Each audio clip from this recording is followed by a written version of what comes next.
Popcorn World.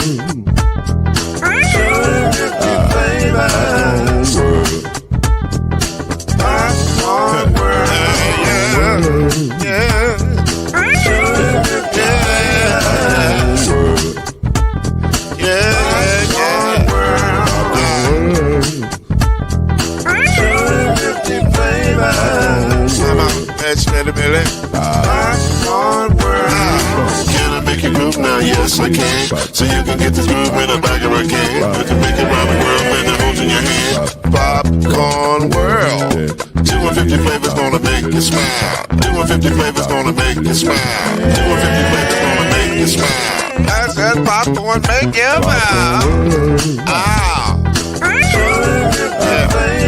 Popcorn World. Popcorn World. Popcorn World. Popcorn World. The Popcorn World.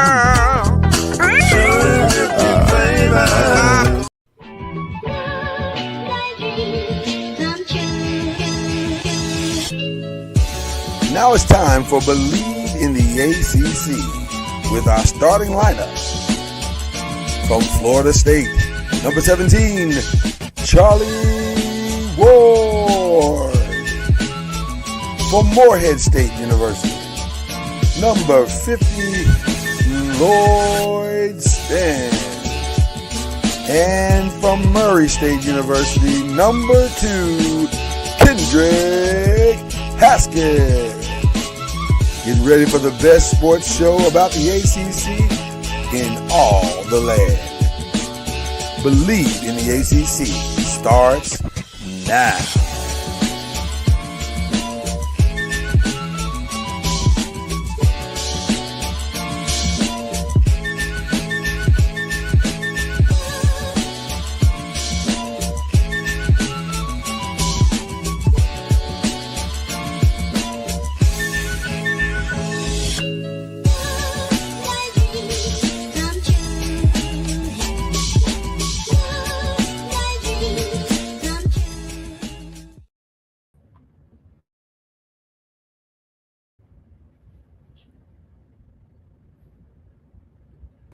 Okay, here we go. Hey, what up, y'all? What's going on? That pesky mute button got you again. I know, and I thought I unmuted. I'm sitting there like, I'm muted. Why are we muting? I don't understand. What's going on, everybody? It's good to see you this morning. If you cannot tell, we have a different kind of energy and a different kind of excitement this morning because our college years is about to erupt right before your very eyes. So, so in a moment, we hope to have In a moment, we hope to have a legend, just an absolute legend. There's no other way to say it. He's a legend. He's a walking legend with us. He's joining us to talk some basketball, Nolans hoops, along with other things. We're gonna talk about just hopefully a bunch of great things on this show today. But the great Master P is gonna be joining us here in just a little bit. I cannot wait. I had to fight Mama Noise off from being on today's show. She's that big of a Master P fan. She's like, "What about me? What about me?" I said, "You don't know anything."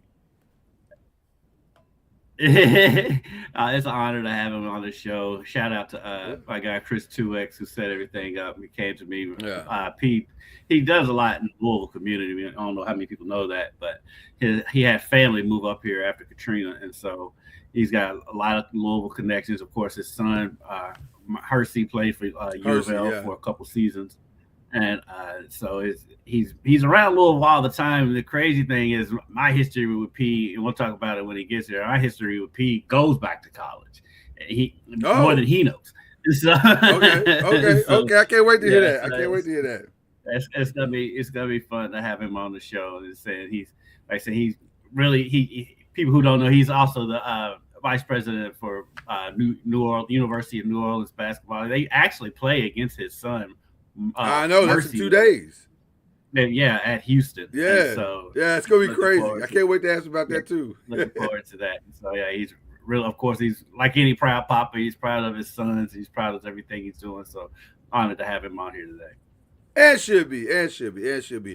yes, to those who might be wondering, you don't have to worry about whether or not we're going to discuss some of the stuff that's going on, the crazy breaking news that broke yesterday while we were really filming on the 5 yesterday. We were on live and the thing broke and we were like, what is going on? So, yes, we will talk about some of it. We will not go too deep in yet because details are really still emerging.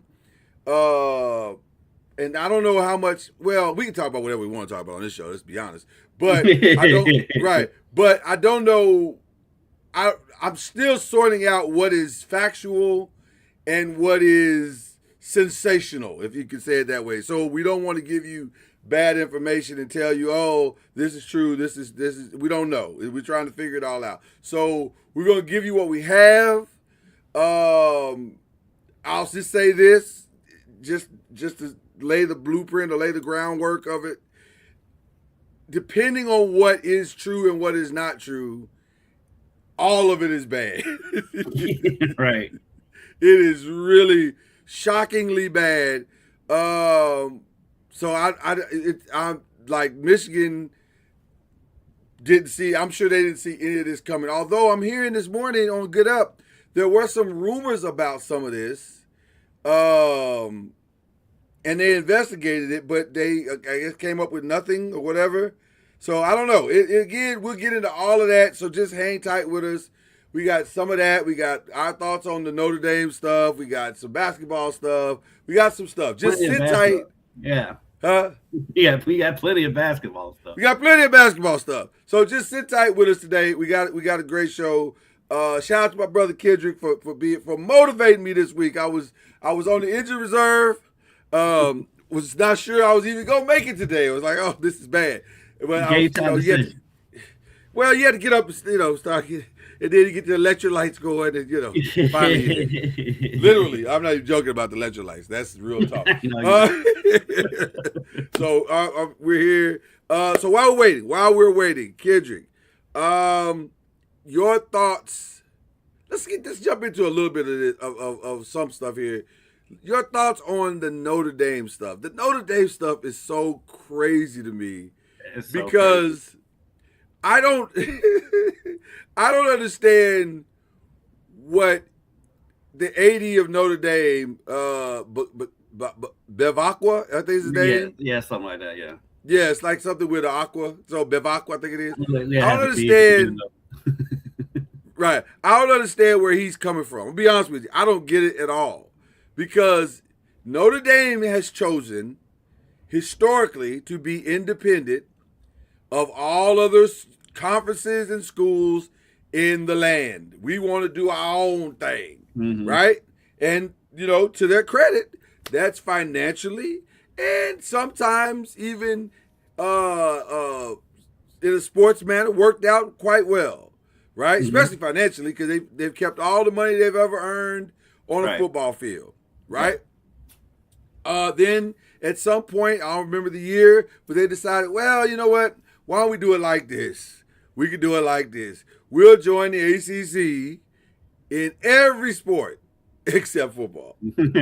So that's cool. If y'all want, ACC was cool with it, y'all were cool with it. Right. So then in 2020, when it was only the conferences were going to play, y'all felt the way. We're like, well, we want to play too. We want to play with everybody. So the ACC graciously said, all right, fam, y'all been a good partner in everything except football.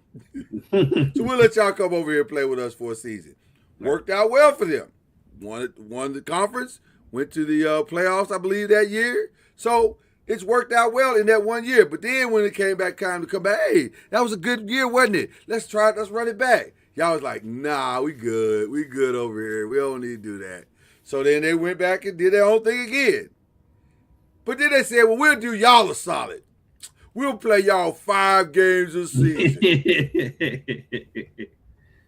Crazy stuff. So we're going to get into all of that when we get back. But we're going to jump right into the thing right now. Ladies and gentlemen, I'm going to sit. Now, Pete, you got to let me do this, bro, because I've been rehearsing. And I know you've been introduced by everybody. I'm going to see where mine measures up, okay? Is that cool? All right. All right, here we go. Ladies and gentlemen, today's Legend Talk on BLEAV in the ACC, and we welcome one of the greatest multi-hyphenated black men to walk the face of the earth. The pioneer of hip-hop, blueprint for hip-hop record labels all across the country and all over the world. Former NBA star, actor, business savant, father, husband, grandfather. I was guessing on the grandfather thing. I didn't know. Yeah. Okay, all right. Lover of both New Orleans and Louisville, Kentucky. He is the only man in history to make a whole stadium jump up and say, and the na-na-na at the same time. He's the owner of the tape. On beat. Colonel, the originator of the No Limit Soldiers, ladies and gentlemen, Master P. Was that all right? Yes, sir. Yes, sir. Listen, I'm trying to be on your list, bro. I'm trying to be on your list, P. How you doing, son? It's an honor. It is an honor to have you on the show today. On here, Pete. Yeah, man, I appreciate you guys, and it's just a blessing, man, to be able to be where I'm at right now in life, and I'm thankful and grateful that God has given me these opportunities, and I'm gonna keep giving Him the glory. And I tell people all the time, when anything you do in life, you got to have a why. My why was to get my grandmother out the project. So, yeah. Yeah. Well, you know, ironically, I heard you talking about that when you were talking. I think you were hanging out with Lethal Shooter. And by the way, I don't know if you saw the video, Kendrick. P still got him it. shooting Jays. Let's not even act like P still got it. I sent it to you. Oh, I can say I saw somebody. Was that you that sent it to me? Okay, I'll do it. I saw. I was like, he still got it. I said he can get a 10-day right now. Somebody can give him a 10-day right now. So, listen, I heard you saying that though to the guys, man. Shout out to University of New Orleans where you at right now. That's such good wisdom, man. Because I don't think our kids truly understand that very significant component of how. Because that really is low key. The way you get there. Like you got to have a reason, something that makes you get up in the morning and push past all of it, right? Yeah, you got to have that why. And I told my son that, right? My son played for the University of Houston, and we played them this Saturday, which, you know, I got the toughest schedule in college basketball. And hopefully I'll play Louisville next year. I've been talking to the AD about coming down there playing Louisville next year. But, you know, for me, I've always taught my son hard work. So, you know, when people see him and see how tough he is, even though he have all these different things and he have a better life than I had, but I still gave him that grit and grind to get out there and say, you know what, I got to make it for myself. I got to make a name for myself. Nobody going to hand me nothing. Nobody going to give me nothing. I want him to be able to go on. So it's going to be a historical week this Saturday to be able to play against them. They're one of the top teams in the country right now. They are.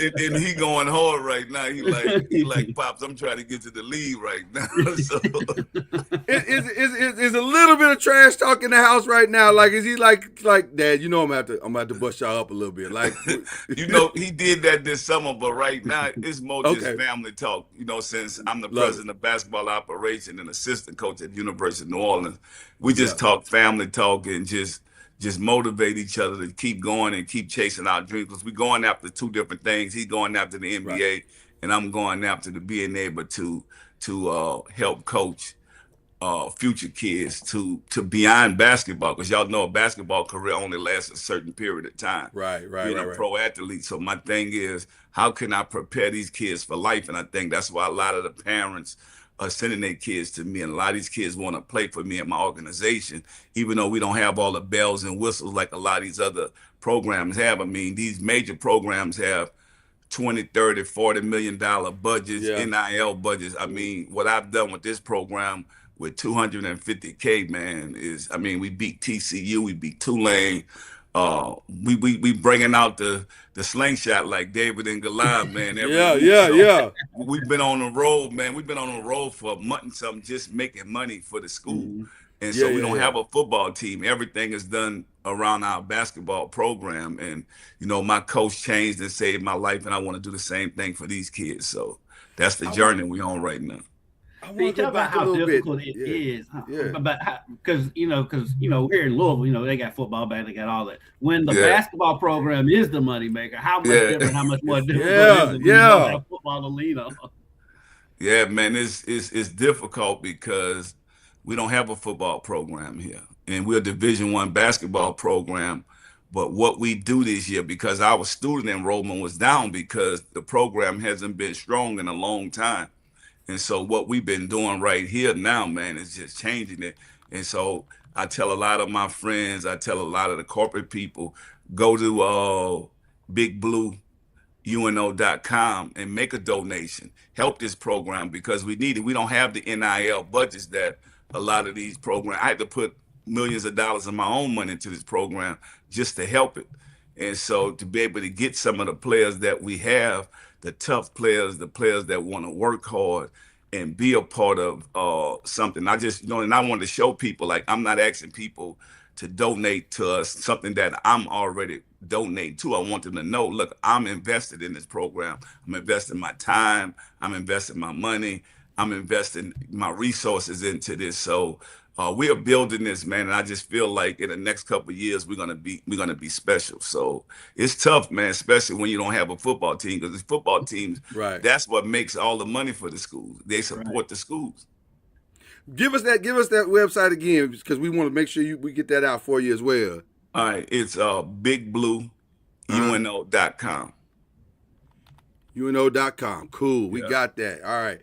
Yeah, so if somebody sees this, you never know, might feel generous. Yeah. They can go on here and well, I gotta get you the right color. You're not orange, Jesus. Okay. But yeah, somebody feels generous, you never know. I talked to the AD at Louisville. I say, man, because a lot of teams are scared to play these big programs. And I'm like, you know what? We all for it, because for me, right, our basketball team don't matter in November and December. It's February and March for us. And, right. and if we could have a bunch of these tough games, I feel like by February and March, we're going to be where we need to be at as a program. What drew you to this university?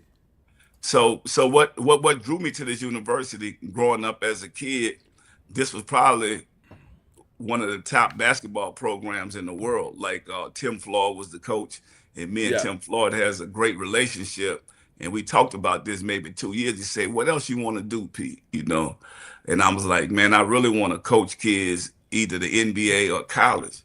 And so we ain't talk about it for 2 years. Then all of a sudden he come back and hit me up, said, man, I got something for you. I'm like, he was like, come on back home to University of New Orleans, man. You can run this program and help us rebuild it. And I've been all in ever since, man. I got a great group of guys. We got a brotherhood. It's a family. And this right now, man, what people don't realize, right, I'm not selling these kids or their parents no dreams, because this is a business. Most of these colleges talk about building character, but this is a business. And now it's a 1-year commitment.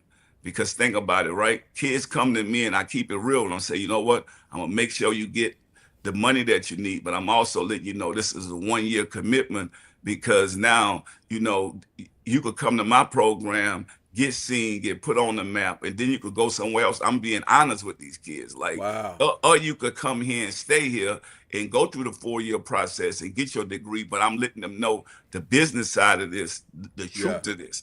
Every year, these colleges are recruiting. And so you got to know that. It's not like when we was in school, when we know I could be here for 4 years. If I transfer, I got to sit out. No, you could transfer and go play somewhere else. You could build your value up.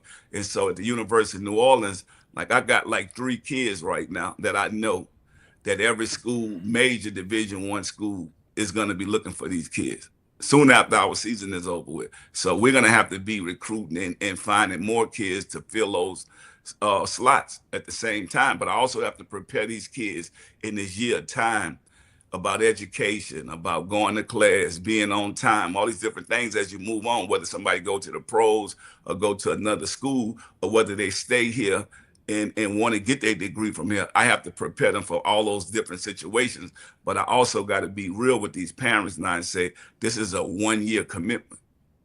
100%. That's definitely the landscape that we're in now. Yeah. And How so different you is look at that mentality when you know that. Go ahead, V. No, go ahead. I was gonna say, how different is that mentality when you know that you have a good player like that, probably going to go off to another major college. How different is that mentality when you kind of because you know the game, and so like kind of feel like you might be a little bit not so much of an agent, but you helping them get along. How different is that mentality is rather than trying to keep somebody there? You know what I mean? Well, my thing is, right, I appreciate the kids that come through my program, but I was one of the poorest kids that went through a college program. So you got to imagine this is life-changing for those families in these kids, right? So a lot of these kids are the breadwinners in their families in college. Like we was getting $400 a month in college. So think about this, right? Now we have to prepare these kids mentally, emotionally, physically to be able to move on and be realistic with these kids. I want these kids to be successful. I want to have testimonies come through my program where I can say, this kid come through here, he's successful. You could be the next one to come through here and we can help you get to where you're trying to go at. Instead of selling a parent a dream, knowing that look how these coaches are moving on. These coaches looking for better jobs every year. And so it's no loyalty in this no more the way it used to be. Think about it. You got to be realistic. Like, are you going to be the best business college where a kid can come through and understand, especially when a kid trying to get to the league? And so these coaches no longer could sell you a dream to where, hey, come stay at my institution. This is what we're going to do for you. And then if they leave the next year, how do that look for on the program? And so that's what I'm saying, being true and honest with these parents, saying, you know what, for this year, I'm going to be the best that I could be for your kid, and I'm going to help him get to where he need to get at, and we're going to keep a relationship, and we're going to build this relationship. We're going to keep this family going, because if I can help you get to where you want to go at, then everybody's going to be happy. The thing that I've always loved about UP is this. You have proved all the doubters wrong your entire career. Like, that's kind of like the foundation of the career. Oh, y'all don't think I can sell? Oh, okay. Matter of fact, my favorite story is your story about your original single going to the record label. I love that. Have you heard that story, Kendrick? Yeah, go ahead, but for the people who don't know. Yeah, please just give. I know we talking basketball, but I think that ties into this because you are the king of the prove the doubters wrong to me. So can you tell that story a little bit there? Yeah, I mean, when people don't believe in you, you have to believe in yourself. And as I was coming up, going to these radio stations and being independent, a lot of people try to dictate your future, saying, well, I don't like the song that you have. I kept bringing the song back to the guy at the radio station. He didn't believe it. And I'm like, man, he tell me come back the next week, bring him something else. I come back with the same song. He's like, nah, man, bring me something else. I'm going to play it. And I say, you know what? The last time I came, I said, man, just play it for the people and see what they think. Once he put the record on, people start calling in. They love the record. But imagine if I would have gave up, if I would have quit. Because it's all about consistency. And people don't realize McDonald's, all these big companies, they selling consistency. But us as a culture, we don't look at it and say, we have to be consistent at what we do and what we believe in. I mean, just like right now with my team, nobody believed in us. Nobody didn't think that we could beat a team like TCU. Like, think about it. Right. Coming from, early in the season, too. Yeah. And so every game to me is like David and Goliath, but it's like if I could get my players to buy in and believe that we put our uniforms on the same way they put their uniforms on, what do you really want out of this? That's why I say the why have to be so important. So, and people tell me, say, P, how come you can shoot the basketball so good? I say, you know what? I grew up in a project shooting with no lights. So all the lights were shot out in the project. So I had to learn how to shoot just right in the project with no lights. And I said, I had to listen and hit a ball go through the net. So imagine when the lights come on, I tell people I can't jump and dunk how I used to, but I'm always going to be able to shoot. His muscle memory is like riding a bike. So I played with Steph Curry, Dad. We played with the Charlotte Hornets together. So I watched Steph Curry as a little kid. And to see where he at now, man, it's incredible. But when you put the work in, and that's what I tell my son, I say, you know what? It don't matter where you come from. You can outwork anybody if you have that drive and that passion. And if this is what you want out of life, let's think about it. For me and my kids, nobody going to give us nothing. I tell them we always going to be the underdogs.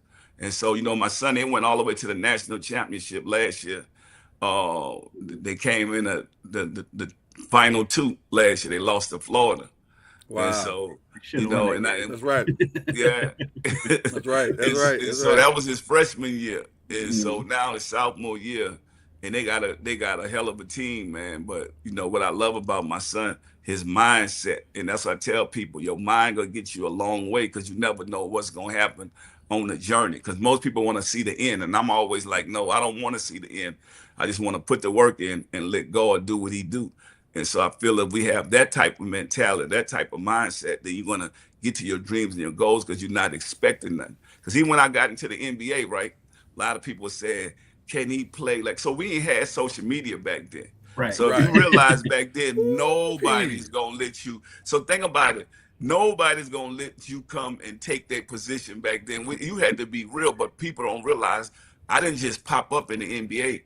I played for the University of Houston. I went through the CBA. So I played with Earl Barkins and all those guys. So it wasn't like, P just popped up here. No, I actually, played with Tony Harris, played with all these guys, man, and put the work in and got the 10-day call-ups. So there's a lot of teams that I got 10 days on that people don't know. When I played with Charlotte, I played with DJ Armstrong. Anthony Mason, all those guys. And then when I went to the Raptors, I played with Vince Carter, Tracy McGrady. And so what people don't realize, right, in the league, that's just like a coach get fired, right? That don't mean he can't coach. So if a coach get fired, you're going to say, oh, well, he can't coach. No, he just got fired. If a player get cut, that don't mean they can't play, especially if they was in the league. That just mean that they went a different direction now. And so what people don't realize, right, my last season that I was in the NBA, I had a chance to go play for Popovich, but I didn't. He was like, man, give me like a couple months and then I'm gonna bring you in. And I just, man, after a while, I just went back to doing other stuff, because I had put so much time in the basketball. But I go back, and that's the one thing I regret. Like, man, what if I just would have waited a couple more months and went played for Popovich at the Spurs? You got a ring. You would have got a repeat. But that's why too, like I tell kids, you got to be patient, right? You got to be patient and just wait it out. So and for me, by me having all these different businesses and having a successful music career, but the basketball came before the music. And so, a lot of people say, oh man, you can't play, man, let me tell you something in basketball. If you could dribble, get to the basket off the bounce and score, like, think about it. Almost every game I played in, I scored. Like, that's what I do. I'm gonna get a bucket. And so you can play defense. I was a tough defender, even as a kid. That's why they used to pick me up in AAU. They'll come. I was the last person they pick up in the hood, because I could play tough defense. And so I remember when I used to play Sam Cassell would tell the man, take me out, they about to put P in, because he knew I was going to foul him. I'm like, I'm about to get something on the book. Hey, you got 6 fouls, you may as well use them. Got to use them. You got to use it. I'm not going into a game and nothing, they're going to be like, oh, he ain't did nothing.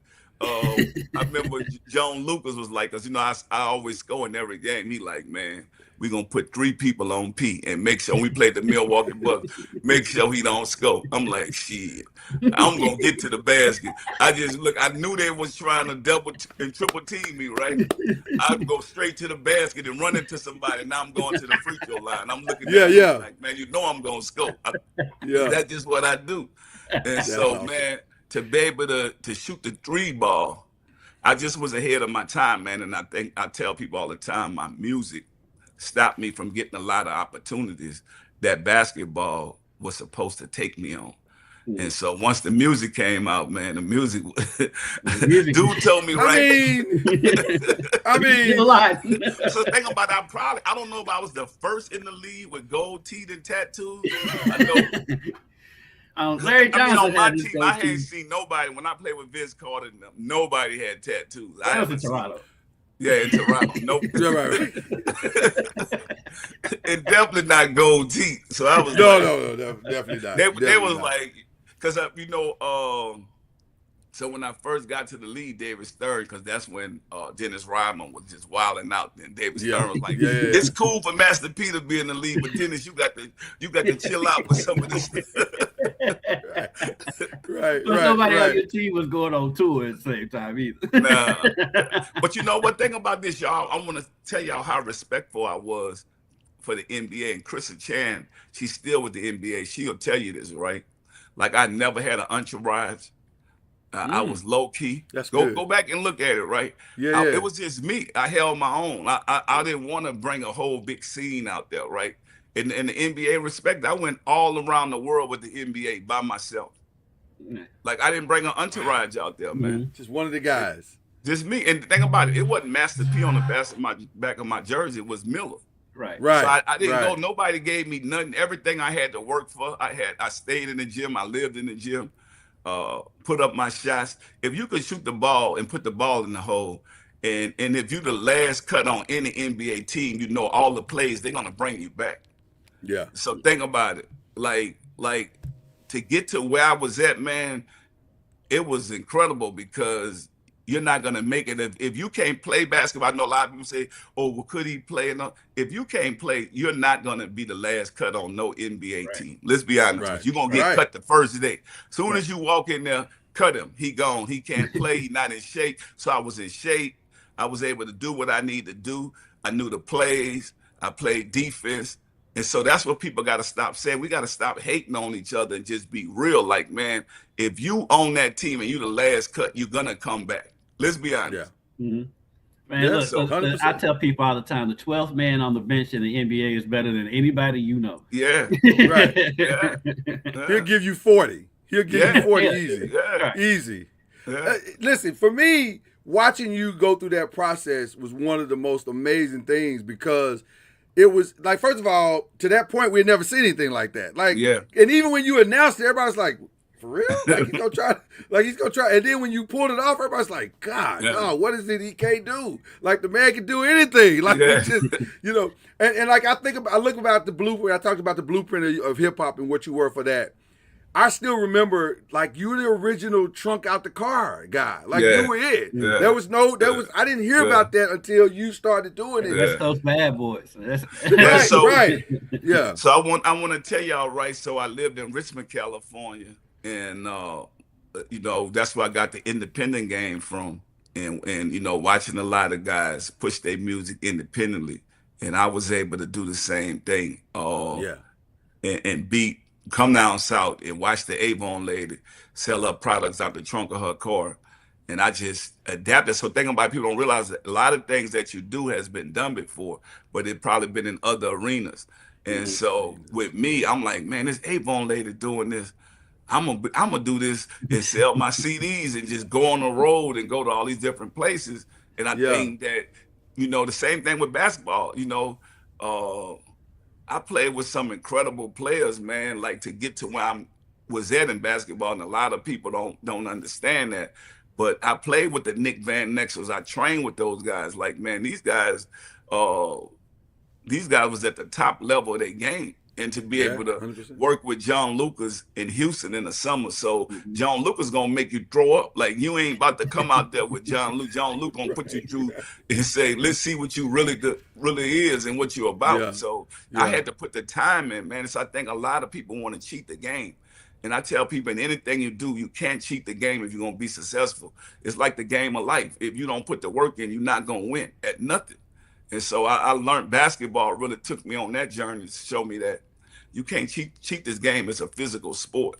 So if you want to be successful, you have to put the work in. Hey, you need to put that on a T-shirt. Go ahead.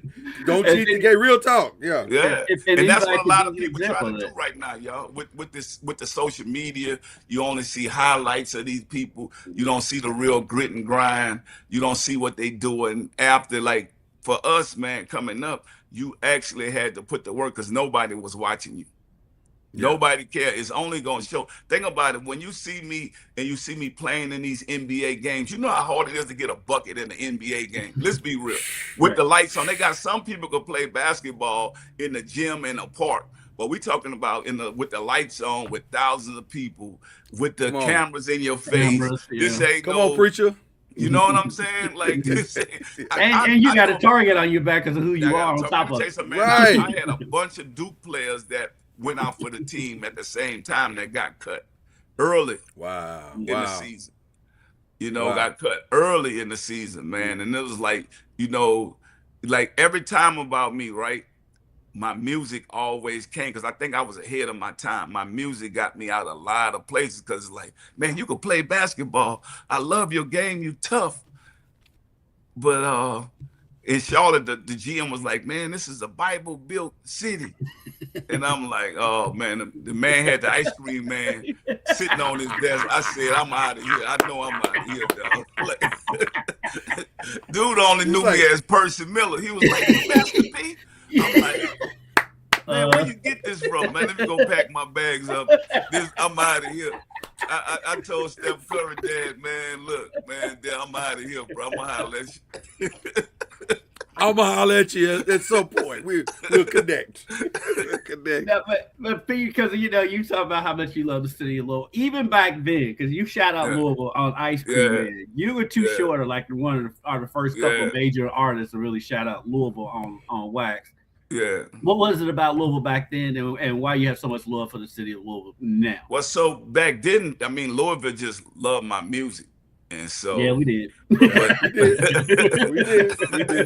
And so, shout out to Louisville Gardens. Yeah. And then after Hurricane Katrina, when Louisville took my people in and they didn't even know, like this is my family, man. Then I fell in love with Louisville. Like, man, they just opened their doors up for my family, you know, during Hurricane Katrina. Yeah. And man, I was like, you know, I really started investing into the kids, got in with Christopher 2X. We created all these different programs, and man, that's been my second home ever since. So it's about helping the next generation and to be able to have these programs and being there for these kids, knowing that these kids is just like me. A lot of these inner city kids, you know, if we give them the right opportunities, they're going to be the next future stars, the next doctors and leaders of our community. But if we show them no love, then they're going to turn out just like a lot of other people turned out because they have no foundation. And so after Hurricane Katrina, man, I just kept coming back, kept investing in the community. And, you know, I let God do the rest, man. And we've been in some of the toughest neighborhoods in Louisville, just changing lives and saving lives for young kids. And, you know, we buried so many young kids, you know, and that was the most saddest part for me, that losing these kids to senseless violence in these communities. You know, these kids that had nothing to do with some of the things that was going on in the streets. And just, you know, watching these kids lose their lives, we like, nah, man, we got to do something about this. So we have to figure out some kind of prevention and how to talk to these parents and how to show these parents that, you know, life is so precious, especially give your kids an opportunity to survive. So those are the programs that we was able to create in Louisville, and we've been doing it ever since. Normally we would have the great Charlie Ward with us to join us. So did you ever get a chance to kick it with Charlie Ward or play against him or anything like that? Man, that boy was tough, man. Yeah, man. So that's what I'm saying, to have that type of grit and grind that he had, man. Like, you know, you special when you have that, to where you get up every day and it's a fight, it's a struggle. Like I'm saying, you know your why. I feel like Charlie knew his why. And I think that's the difference, man. Like a lot of people don't know their why, and I mean, basketball is a physical sport, man. Football, and so what I like what Charlie Ward did, you know, he played football, but same thing with me. I think that's why I was so tough on the basketball court, because I got hit so much on the football field, and so when I got hit. So they said back then they don't do it no more. They put us in the bull ring, right? So I'm this little skinny kid. They put me in the bull ring, right? So I'm like, man, the coach is like, we're going to see if he going to quit. We're going to see how tough he is, right? Right. Man, I got hit so many times, dog. And you know, but I had to show these coaches in the hood that that wasn't nothing. Even though when I got home, bro, I had to soak in the tub. I was like, damn, I ain't never been hit. Got that Epsom salt. So, but I'm gonna tell you what that did for me, right? That made me want to go hit. So now my next thing, by me playing free safety, I figured it out. I was always trying to get that color on my helmet. I was always trying to knock something off. There you go. And then basketball was easy for me. Yeah. And you also figured if you play free safety, you figure out it's easier to deliver the hit than to get hit. That's what I'm saying. Much better scenario. Much better scenario. P, I gotta ask you this, man, because I feel like we don't celebrate you enough. But just here recently, we got a chance to celebrate you at the Versus. How was that for you, man? Yeah, it was good, man, to be able to be. And I tell people all the time, right? We don't know how much time we have on this planet because it's a short time. And man, we lost young BLEAV after Versus. So man, my prayers go out to his family, man, but definitely a legend. And I tell people we're gonna do this one more time for the streets. Like we, after basketball, I'm setting up a tour and getting out there touching the fans because I got so many fans all over the world that just want to see us.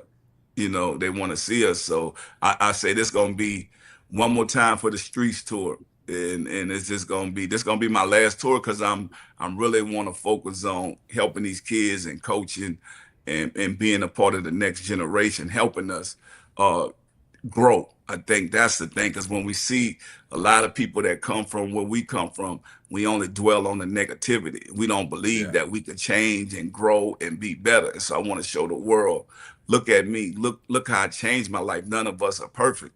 And I was telling Snoop this the other day too, the same thing, like, man, stay focused, stay on the grind. The devil is gonna send everything at you when they knowing that God got a different mission for you, got bigger blessings for you. And that's what we own. We own a bigger mission now because we done survived all the negativity. And so, but the devil is gonna constantly still be trying to stop you, no matter, think about it, all the positive stuff I do, it gets no views. It never go viral, right? We've been feeding these kids and taking care of these kids for 25 years for Christmas. All these different communities, whether it's Louisville, Texas, New Orleans, California. But if the one thing, anything negative happened, it'll be all over the news everywhere. But guess what? Like you said, we don't do it for the trophies. We don't do it for the flowers. We do it because it's the right thing to do. And I tell people all the time, like, I don't measure a person by how much money they have. I measure them by what they give. And that's how I look at it in life. Like, and we are blessed to be able to be givers and be able to give and to be able to go out there and see our fans, because I couldn't sell 100 million records without my fans, and I wouldn't be able to do the things that I'm able to do without those fans. So, I always just want to tell my fans I love them, and I have the best fans in the world. And I just can't wait to see them one more time for the streets. And I tell anybody else that's watching this, any young person, don't be afraid to get older. It's a blessing. That means you're doing the right thing. It's the and goal. So we have to stop.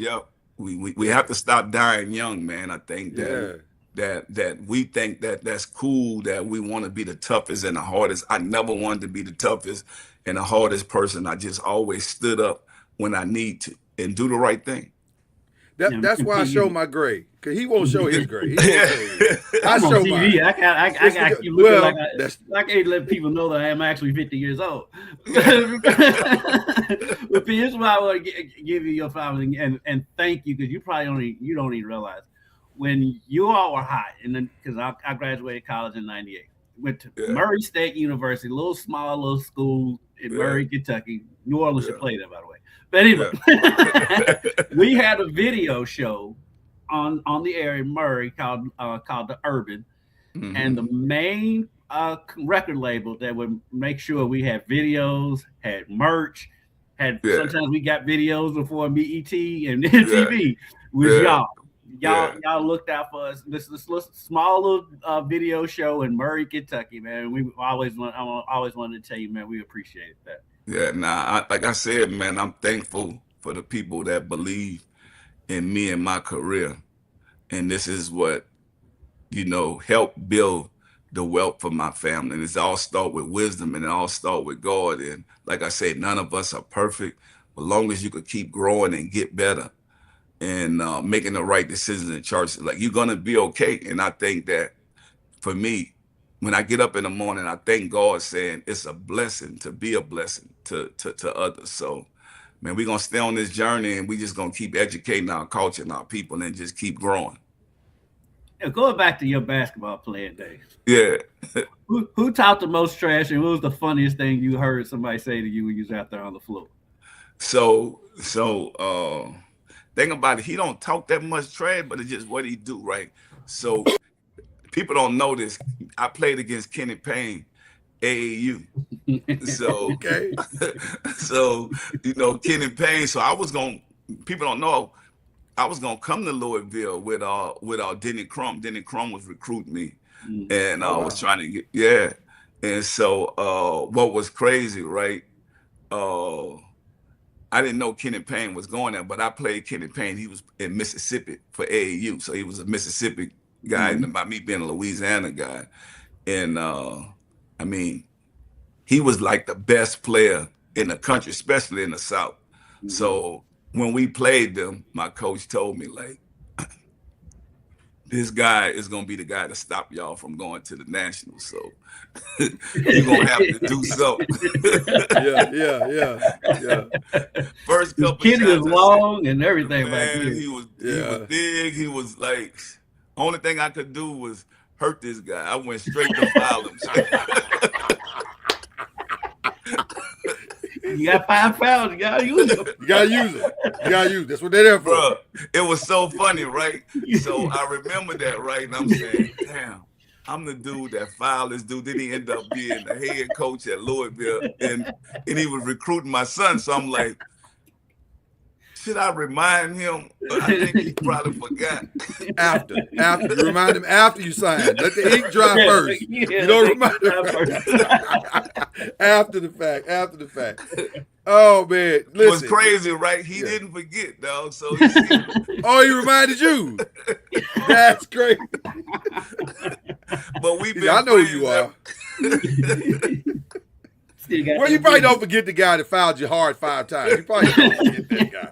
And then go quadruple platinum later. That was the only way we could beat them, dog. It was so good. Did y'all win? I love it. Yeah, we won. It was like, there you go. So it worked. Shit, we put him out the game. That was it. You can't fault your coach for a winning strategy. You can't fault him for that. You had a winning strategy. I ain't mad at it. Sometimes you just gotta be physical. You gotta be physical. I love it. I want to ask you something selfishly. This is selfishly for me, from a business perspective, because we over here we doing following some of your blueprint, trying to do movies and TV and podcasts and all that stuff. What's the number one thing that you would give us as young entrepreneurs, 50s, but still young entrepreneurs on a similar path? So my thing is, right, like I told y'all earlier, right, what's the difference with McDonald's? McDonald's is they're not selling burgers. They're not selling French fries. They're selling consistency. And so whatever you do, imagine we talked about me going to the radio station, right? I think a lot of people don't understand that part, how to be consistent.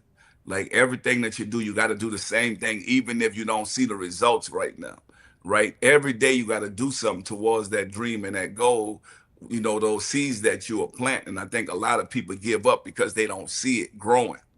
It's almost like, you got to plant the water and keep going every day, even though you don't see the tree coming. You're like, damn, man, is this really happening?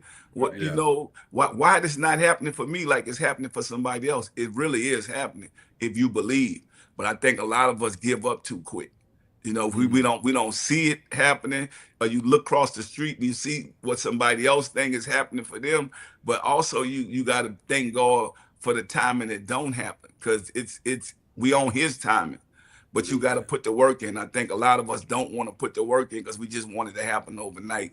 If you're not in a rush, you're going to get to where you're going, especially if you believe in what you're doing. I tell you all the time, I want to be successful as bad as I want to breathe. And if you have that type of mindset, you're going to be successful. Like nothing is going to stop you. Nobody stopped me from going to that radio station every time, bringing them the same thing. And so I made the non-believers believe. And I think that's what you have to do. make the non-believers believe. And you know that if you're doing something different and unique and it never been done in your town, you got to just keep going. And then once you get there, then everybody gonna be, oh, I knew you could do it. Think about it. Right. Yeah. We knew it was gonna happen. They just not willing to say, man, how many years it gonna take? Because once people know that's going to, they fall off. And I think the right people will fall off that you need to fall off. Because a lot of those people are stopping you from, I call them dream killers. Like they stopping you from getting to where you're trying to go at, because even that negative energy around you got to get it from around you. P, I'm taking all that. I'm taking all that. I'm cutting that clip. That's me for every day. Listen, I want to tell you, man, how much I appreciate you. I had to actually literally tie my wife down this morning because she was going to take over the show. And I'm like, you don't know nothing about sports. She said, yeah, but I love Master P. I was like, it's not the same thing. It's not the same thing. So, but she is a massive fan, so she sends her love and shout out to you. But I just want to thank you so much, bro. So much for coming on, man. This is a joy and a privilege. While we've been talking, all these memories of music and ride down the street, listening to all the songs, I probably, when Make 'Em Say dropped, I probably played that song every day for probably about 3 weeks. Like just, and then especially the basketball element of the song. When you dropped the video, I was like, oh, listen. Now we at the park with the radios, and it's just a perfect anthem for that. That No Limit Soldier. I thought I was a No Limit Soldier for a little while. I was like, man, that was a song for spring break when I was in college. Come on now. You guys, like the new fans are catching on now, just like after the verses. Now people is running in place. They like, this what he be doing on stage. How much did that make you laugh? How much? I know you, because you have a sense of humor about yourself. How much did you make you laugh? Nah, it definitely made me laugh, and then seeing the champ doing it, the boxing, watching her do it is like, it was crazy. But the good thing about it, I say, you know what? This ain't gonna do nothing but get me an AT&T commercial, because that's all it is. Y'all got to look on y'all watch and see it's time to do the Master P, right? The Martin plays dance. So it's like, because all that stuff is all about health. And I tell people all the time, wealth is one thing, but you can't even enjoy the wealth if you don't have the health. And so I know a lot of people saying, like, man, all these years, Master P still, he in shape. He been doing this for a long time. Even the whole concert, we see P doing this. And so dope, what it did is just open up a lot of doors for commercials, and I can't wait. Hopefully they give me the Super Bowl commercial this year, and then I love it. But also it just ignited the next generation of fans, to where a lot of these younger kids going back listening to my music, and it's a blessing, man. That's why I was saying, you just got to show up. And I think a lot of people, they worry about the wrong thing, but showing up in anything you do, you don't know where it's gonna take your life to the next level. And I tell people all the time, just show up. So I'm not looking for nothing. I showed up, did what I had to do. People know I stand on integrity, and I'm constantly growing as a father, as a man, and just getting better. And so I think that's what this about, is being able to show up and being able to know that you got to constantly keep growing. And like I said, we don't pray for money, we pray for wisdom, because if you got the wisdom, the money gonna come. And Absolutely. So I think a lot of other people do it the opposite. They say, oh, I'm gonna do this for the money. No, I'm not doing nothing for money. If I do my job, the money is gonna come. One of my favorite things to come out of that verses was to see Mia X get the flowers that she she's always been one of my favorite MCs, not just female MCs, just favorite MCs. Just MCs, And to see her getting her flowers after and she deserved it, man. Think about it. She's been doing that a long time around guys, man, holding her own. And so I'm proud of her. And I'm just happy for the world being able to recognize her. And see that, man, because with a family, man, and that's what a family is about. Like, you go through stuff, you get through it, you get better. But I got love for them, because I want to see the people that came up with me be successful, and that's what it's about. Everybody get their time, and having the fans to be able to now see them on a national level to see how talented, she really is, and a lot of the other artists around us that been around us a long time, how talented, they really are. Yeah, folk need to mention Mia when they mention Lil Kim, when they mention Nicki Yeah. Minaj, when they mention all those names. Yeah. She need to be in those conversations. I know you got a day because you still are the president of basketball operations. At the University. So I got practice today. right. So I want to give this link as well. If you out there and you watching this and you feel compelled to help this program to grow and to build and to keep doing what they're doing, because they gonna be successful. It's Master P. They gonna win. Yeah. That's how it works.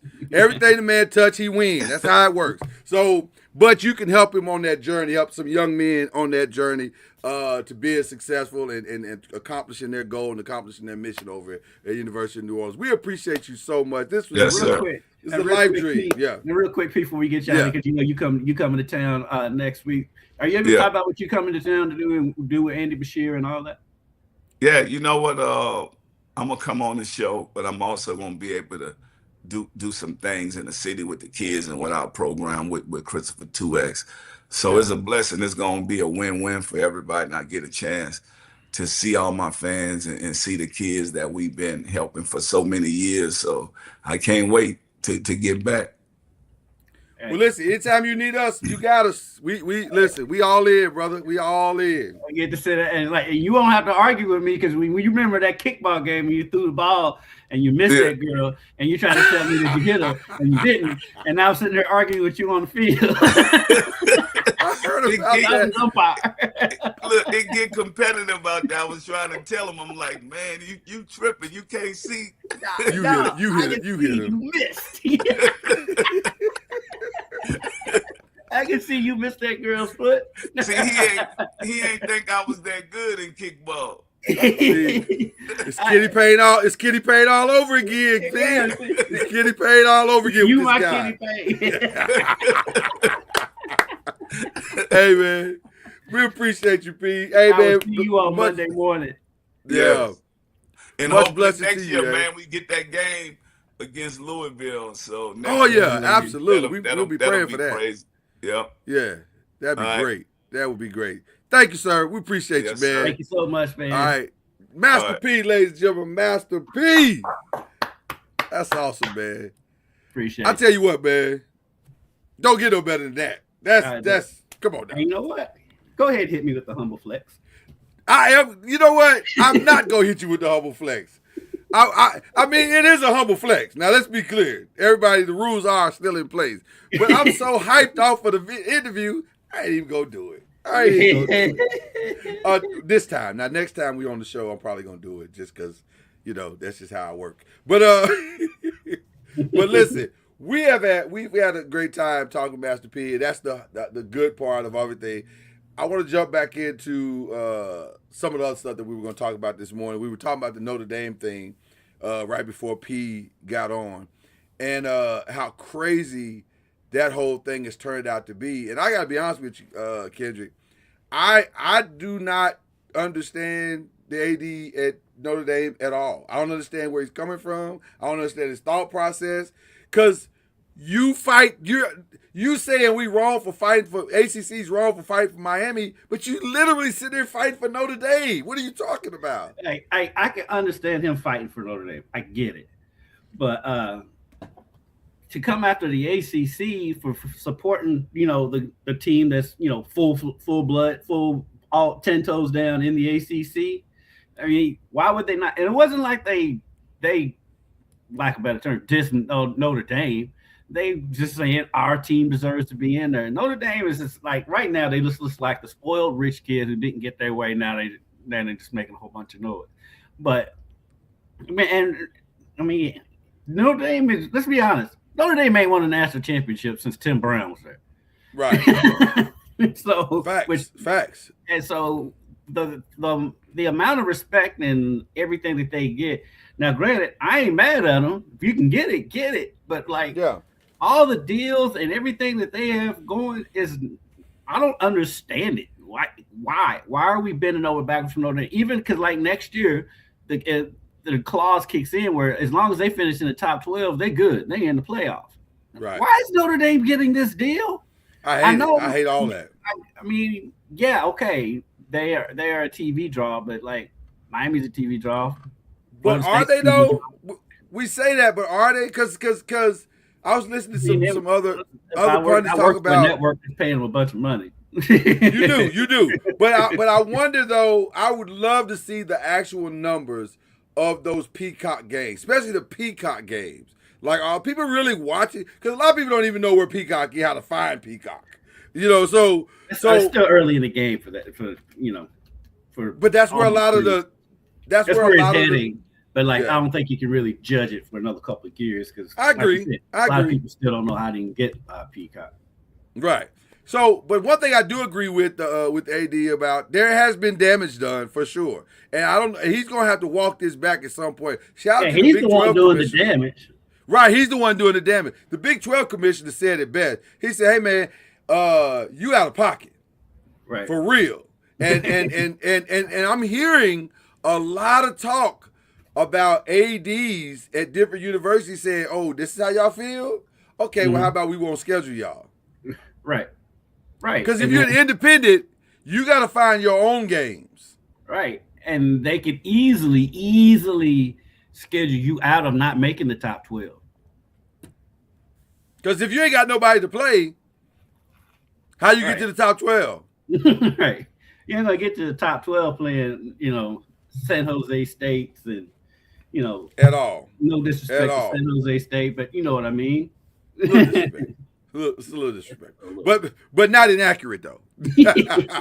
Not inaccurate though. And one thing also that's interesting about the Notre Dame situation right now, I saw an interesting thing happen, and I'm selfishly saying what I'm about to say. I'll fully admit that right now. But I saw Vegas had Marcus Freeman as the next head coach of the Giants at negative 200 odds. I was like, what? And you got. By the way, I didn't know how to feel, actually, Kendrick. Because how many times have we seen this movie where the college coach comes to the pros and it don't work out? You know what I mean? True that. So I don't know how to feel. It's trying to think, because the NBA it usually doesn't work, but in the NFL, what's the record on that? It seems like it's okay. It's better. It's definitely better than the NBA. Because in the NBA, it seems like the only one that's even come close to real success would be Brad Stevens, maybe? Brad Stevens. I guess you could say Billy Donovan because he's still there. I mean, he's still there. I don't know if any kind of success he's had, but he's definitely still in the league.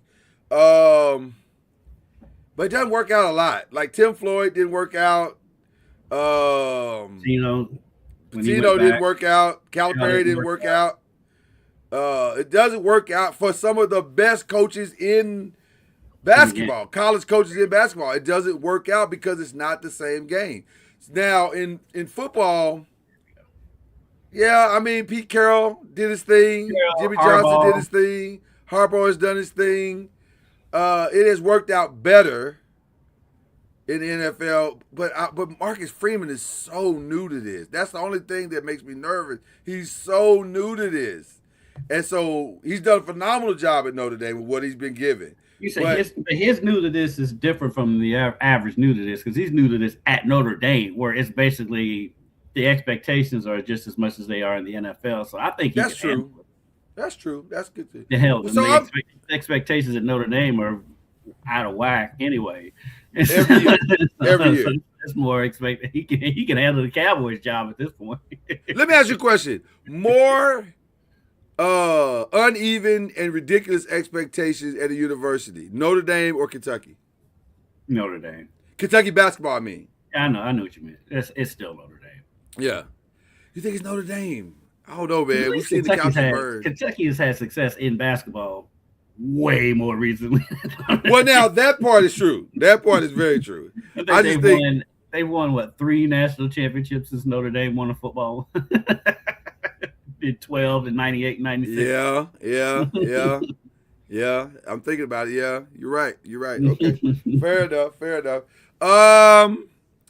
Duke. Well, let me say this also. We're talking about ACC sports, and then we're gonna get into some basketball. I don't have a problem with the playoffs, other than I don't love that James Madison and Tulane are in. I think that's got to be fixed. That's the part where I do kind of sympathize with Notre Dame, because they should be in there. But the team they should be in there over, and the team they should have won at, but they won't because they don't have the cojones, is Alabama. You should be going after the SEC. Alabama's the one that shouldn't be in there. And they're playing another SEC team when they get there in Oklahoma, who's nobody believes is going to win, and nobody believes is going to win the national championship. So, don't let the guys from the 5 hear that, because you got 2 diehard Oklahoma fans on there. So, I know. Well, one of them attended. And I don't know why the other one's a fan, but one of them attended there, so I get why he's a fan. He was an alum. And man, they'll argue me down, but deep down, they know. I think I don't bring it up. I'll bring it up, but yeah, I think they're aware of where they are this year. They will argue me down, but they know deep down. Yeah, I think they're fully aware of where they are this year. But I want to say this also. One of the things that everybody should also be upset about is with the ACC. Now, I defended the ACC as far as them defending Miami, but also a lot of what has happened is the ACC's fault. Right.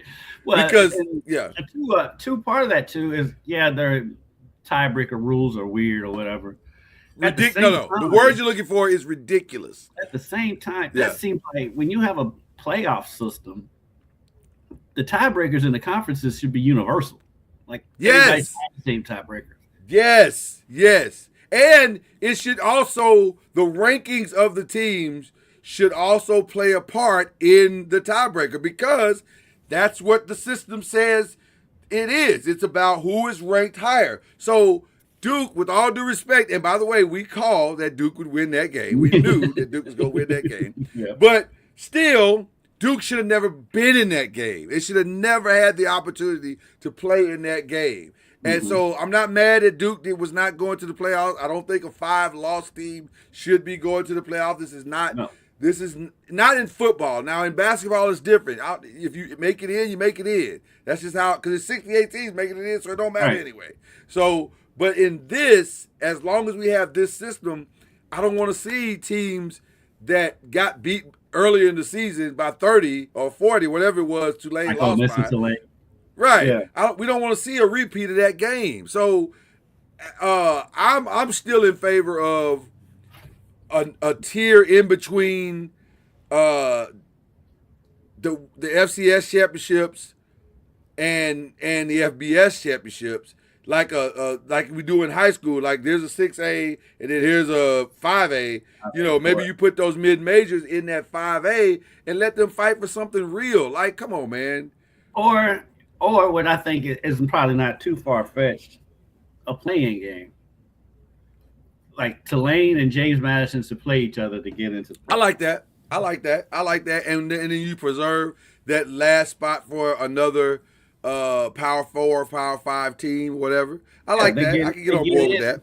They can get in and play the number 11 team. Or they get in and play the number 1 team, whatever. But however you want to do it. Yeah, however you want to do it. But I'm definitely on board with what you're saying for sure. But yeah, ACC mucked it up with that part of it, and kind of sent the whole thing in a tailspin, which I kind of feel like the committee was kind of counting on the ACC to get that right, and when they didn't get that right, they didn't have a backup plan, which is part of the reason why all of this fell apart the way that it did. So, but again, I don't necessarily have an issue with Miami getting in. I think Miami, well, I don't know. That's a tricky one too. I love it for the ACC, but I don't know if Miami is the most deserving team to get in. Like, you can make a case for Notre Dame. You can make a case for Vanderbilt. You can make a case, honestly, for Texas, even though I've heard a lot of people say, no, Texas had 3 losses. I get that. But Texas was trending in the right way, and 3 of the teams that Texas beat are playing for the playoffs. So it's just a weird – I think we're headed to 16. Let's get there as fast as we It's can. going to That's be what I'm basically 16. saying. We already know it's going to be 16 next Yeah. year. And even when the ACC is the one coming out saying, like, why are they saying it for? But because the college football playoff basically saved the ACC's bacon by putting Miami in the playoff anyway. Right. So that was basically playoff committee stepping in. It's like, okay. There you go. You had your fun. All right, so let's jump over to the basketball, pressing pros, and not even really just pressing pros in the sense of just the NBA, but we can't really, from a press side, we can't really ignore the massive breaking news that went on last night with Sharon Moore, the former head coach of Michigan. And I'll just say this. There are a lot of things floating around about what has happened in that situation. I don't know. Well, that's not true. Let me not lie to the people. I do know some things. I'm not willing to say everything yet. I'll say this. I think I've confirmed that there for sure it was a very, very, very inappropriate relationship that happened on campus with him, especially since he's a married man. This is, you can't do what he's done in that regard. I won't mention the young lady's name or anything like that, but the nature of the relationship was inappropriate on several levels. What came out of the relationship seems to be inappropriate on several levels. What he's being accused of, and we can talk about that right now. The charges are wow. The charges are wow. And I was trying to find. I thought I had it in here. If you have it before I have it, I'd appreciate it. But okay. Well, the charges are pending, obviously. The charges are pending, yeah. But they're we won't mention it right now. We'll just leave it alone. But there's a lot. There's a lot of charges that are going on. I hate it. So there's so many levels to this, but we'll just keep it here. I hate that whatever Sharon Moore was personally going through, that he didn't feel comfortable being able to share that with anybody. Because clearly he used this particular thing as a vice to deal with probably what is pressure that he had never felt before. Because we all have to remember, Sharon is young. Sharon is 39. He's a young dude being thrust into one of the premier blue blood programs in the country. That's a lot of pressure. And it appears that he was not quite ready for any of that. And so this became a vice where he used, and I'm not trying to make excuses for what he did, because what he did was wrong, and he's grown enough to know that it was wrong. I'm sure he knew it was wrong when he was doing it. But I kind of understand. I've had time to think about it and process it a little bit, and I kind of understand maybe how he got here. Maybe this was a lot to give somebody who just wasn't ready for this moment. Yeah, I mean, he had a lot thrown at him all at once. And like I say, I don't want to make up excuses for what he did or his actions. He was wrong for what he did, and 100%. And it's going to take a lot for him to bounce back from this. I mean, most likely his coaching career is over, and so at least head coach, he may be able to get on staff, but to think he's only 38, and basically he's a young dude, and so his life's turned upside down by his own doing. I mean, I don't want to absolve him. We can't absolve him of what he did. I won't do that because it is him. But I also have compassion for a human being. And right. So right. It's going to be it's a messy situation. I mean, I've already got people texting me during the show. You think Brian will go to Michigan? I'm like, he didn't go to Penn State. Yeah. So I doubt it. Now, the rumor that I'm hearing already, and I'm sure you heard it this morning as well, ironically, is Kellen DeBoer. Yeah, I actually saw that last night, and I blew it off, but then I saw it again today. It's starting to pick up some steam. And by the way, if I'm Kellen DeBoer, not a bad move. Because the worst thing sometimes you can do is follow the guy. We've said that before. And to be fair, he's having success. He got realistically, right? He's having success. It's just, is it the success that people want at Alabama? They want championships or bust. And so I'm curious to see if that domino falls. If I'm Kellen DeBoer, I at least got to listen, don't I? Because Michigan's going to throw a boatload of money at you. There's no fear in the buyout, especially since they got Jordan back in almost everything they do. I don't know why Jordan has such a Michigan love, but he loves that school. His buddies Jeter and Brady. Is that what it is? Because of the homies. He's trying to hang out with the homies. So I can see him. I'll be honest with you. I can see a path where he makes this move. I can see it. I can see it. I don't know, because I feel like easier path to the championship, Big Ten or SEC? It's the Big Ten, because outside of Michigan, Ohio State, Indiana, and Oregon, right? You should be fine. Right. You should be fine. And really, if you beat Ohio State every year, you're fine. You're good. Just beat the team that's going to be number 1 or 2 every year when you play. You'll be fine. You'll be fine.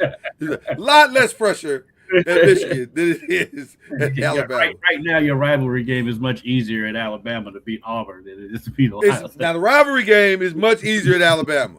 It's the other stuff that you got to deal with that makes it hard. But I don't know. I would at least listen to a phone call or listen to my agent. Take the call. You have to take the call. Yeah, I would listen to the phone call. So, all right. So we just wanted to deal with that real quick. Again, as more unfolds, maybe next week we might get into more conversation, but it's way too early now to talk about any of that stuff. And there are families involved in this. I mean, it's bad. Let me just tell you, I'm not even going to kid you. It is bad. It is way worse might be one of the worst coaching things that we've ever seen. It's not Penn State bad, but it is bad.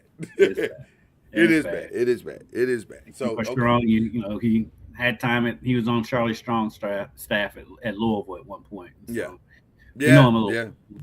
We know him a little bit. Yeah. So, all right. Kendrick Lloyd, do you care anything about this cup? I mean, not really. I watched the game last night, and I'm going, I don't really care about this.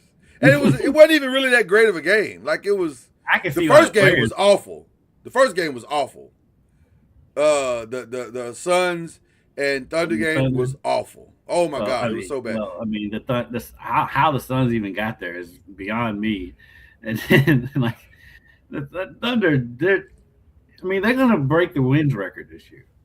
They are. Easily. If they stay healthy, they're going to shatter the Warriors record. Easily. I can see 77 wins easily. Yeah. That's with resting people. Yeah. And so I watched some of the Lakers-Spurs game. Yeah. I don't even know who did the Spurs end up winning, or did the Lakers come Spurs ended up winning. The Lakers just really struggled to keep any consistency. And really they're gonna have to get some help. But where could they get some help? They weren't playing any defense in that game, especially on the perimeter, in which the certain person you're talking about is not gonna help with perimeter defense. He doesn't have to help with perimeter defense. He helps with interior defense, which gives us the help on perimeter defense. Hello? That's how it works. You can cheat more. Getting out on shooters has nothing to do with your who's working in the perimeter. Leading Keldon Johnson to wide open and hit 3 3-pointers in a quarter when he averages 3 attempts a game. That's I know, on you. crazy. That was crazy. That was crazy. But still, I'm not gonna let you kill my vibe. At one point, the Spurs made 5 3-pointers in a row. That's when I went to bed. It got ugly. It got ugly for a little bit, but we battled back. Got it down to 10. Got it down to 6. Then kept going back up. I don't know what happened. But I'll be honest with you, I'm not 100% sure how motivated the Lakers were for that game. Like, it just didn't feel like they were really into it. They're like, yeah, I will give you that. It did feel like that. It did. So, I don't know. This cup. What's your thoughts on it being successful? The cup as a whole. Has it worked? Is it not working? What do you think? Listen, the extra check is wonderful. I mean, get the that. Players care about it because of the extra check. As far as it may be one of those things that maybe down the road after it's been there for a while. This is what, year 3 for it. Is it 3? Yeah, about 3. Yeah. And so I guess somewhere down the road, maybe I don't, because I guess the soccer model, and like I don't talk to soccer fans enough about it because they play some. Because I look at it because we have Lou City here, the USL team, and like their schedule comes out, but then all these other cups and all this stuff in the middle of the season they come too, and it's like, do the fans really care about if they win the Lamar Hunt Cup? There's a lot of cups. There's a lot of cups. So many tournaments. There's so many tournaments and cups. To me, it dilutes everything. Right. It does. Yeah. You can't have a cup for everything. The sippy cup, the cup into your mouth, like the red solo cup. Red solo cup. Like, what are we doing? There's too many cups. Too many doggone cups. I don't understand all the cups. So many tournaments in soccer. Yeah. And I get that the NBA is trying to do like the international way of doing it, but the other part about it too is just throwing out the schedule so much. Now they had to start the season earlier to accommodate, and now the off season's not as long. That's why you got all these injuries early in the season. Yeah. And so I'm like, is it really worth it? So it's not.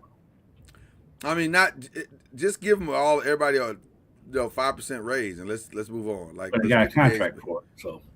Right. What are we doing? Like, so anyway, but the most interesting thing that is going on, obviously, is all of the conversations surrounding potential trades and who could be going where.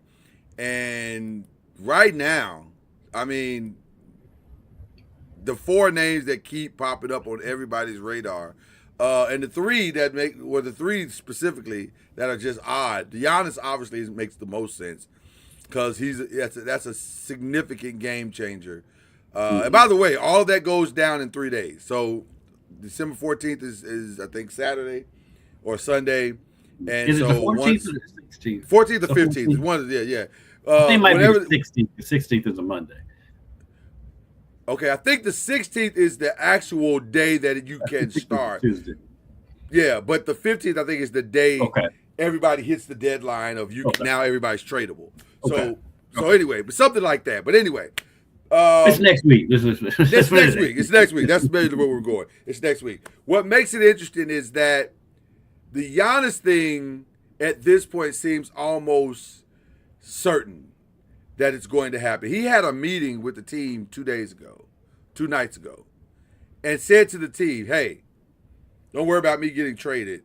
Just keep playing. You can't control that. I can't control that. Let's just focus on team basketball. I was like, why would you say that? What is it? That's your motivation speech? That's the speech to keep you from being distracted? Like, you basically just announced to everybody that y'all working on something.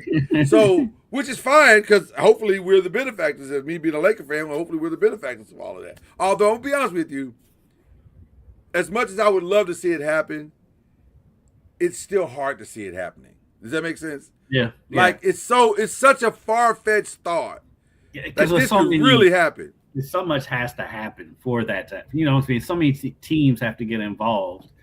Because, like, the Lakers obviously don't have enough to get them. And so who else is going to get involved? Who's going to play ball? And at what point, let's be honest, at what point does these NBA franchises get tired of supplying the Lakers dynasty? Because that's pretty much what's happened through through the course of time. Through the course of time, NBA history, the NBA has graciously given the Lakers a lot of legs up. Franchises have given the Lakers their franchise players. And to be fair, by decade, like it's every decade. Outside of Magic and Kobe, going back to the free agency. Oh, you can go back further than that. But Jerry West and Elgin Baylor, they were like, I'm just talking about. No. Come forward. Our guy, Julia Bridgman, was drafted by the Lakers. It ended up in Milwaukee for some guy named Kareem. I don't know. I'm talking about pre-free agency. Sure. I mean, only homegrown Lakers are Magic and Kobe. And Magic's he's not even pre-free agency either. It's just Magic and Kobe. Yeah. Everybody else came from somewhere else. Shaq. As far as franchise anchors, you're 1,000% correct. Yeah, Shaq, Bron.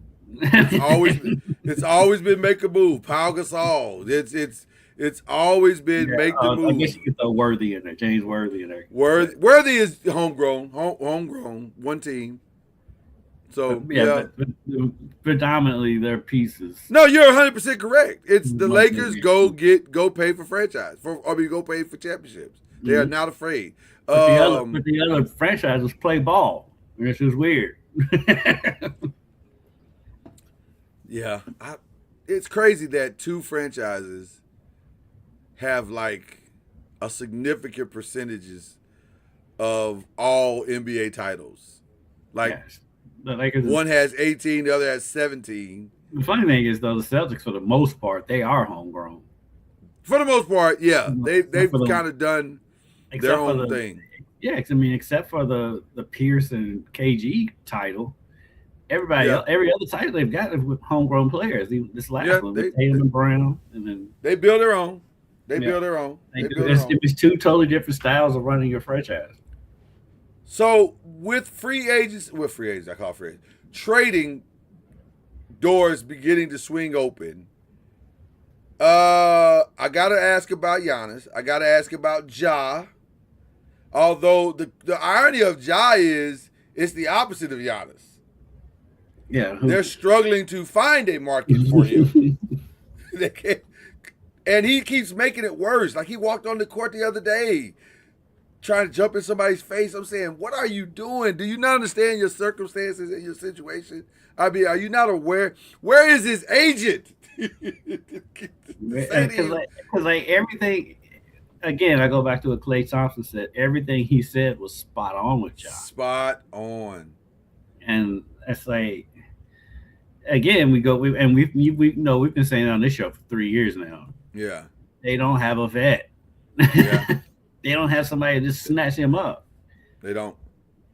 And so now, he's not playing again, and he's been out for a while with this calf strain, and so it makes you question, like, is he really still out, or are they just keeping him healthy to trade him?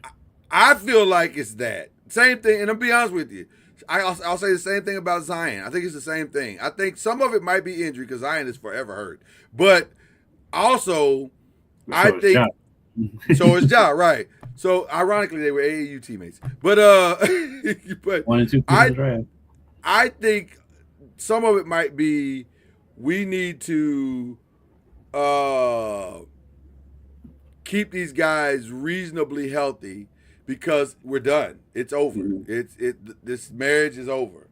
Now we need to separate assets and move on. At least with Zion, though, he doesn't continue to make a spectacle of himself while he's not playing. Like, Ja just keeps doing stuff. No, I 100% agree. 100% agree. Like, bro, what are you doing, man?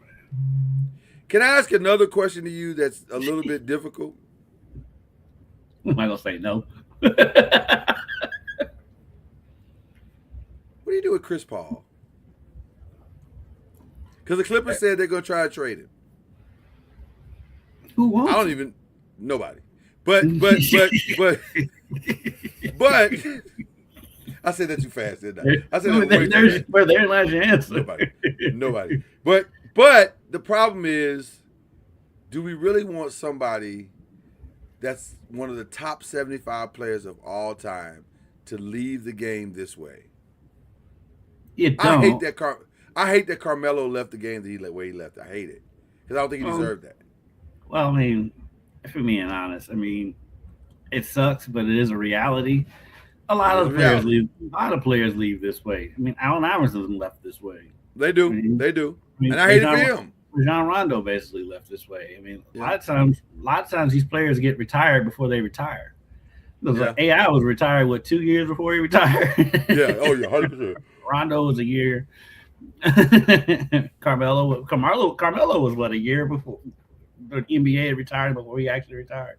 Yeah. It happens. I mean, it's not the way they should go out, but it's not the way.